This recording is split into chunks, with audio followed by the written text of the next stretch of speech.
এমন বন্ধুকে আপনি বানাতে পেরেছেন, আপনি মরে যাওয়ার পর হাজারো কাজ ফেলে দিয়ে দৌড় দিয়ে আপনাকে দেখার জন্য আসবে, আপনাকে নিজের হাতে গোসল দেবে, আপনাকে নিজে কাঁধের উপর ভর করে জানাজার মাঠে নিয়ে যাবে, নিজে জানাজার মাঠ থেকে কবরে পারে এনে হাত দিয়ে কবরে নামাবে।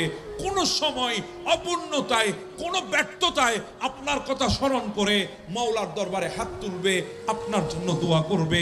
এমন বন্ধু কি এখনো পর্যন্ত বানাতে পেরেছেন কিনা একবার চিন্তা করে দেখেন।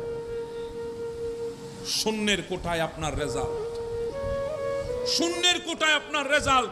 এমনও বন্ধু আছে বলবে, আরে আমার অনেক কাজ পড়ে গেছে, আমি তো জানাজাতে যেতে পারছি না, ইচ্ছা ছিল।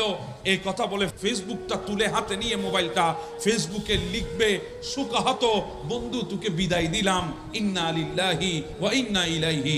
বন্ধুত্ব এইটুকু। যদি বন্ধু বানাতে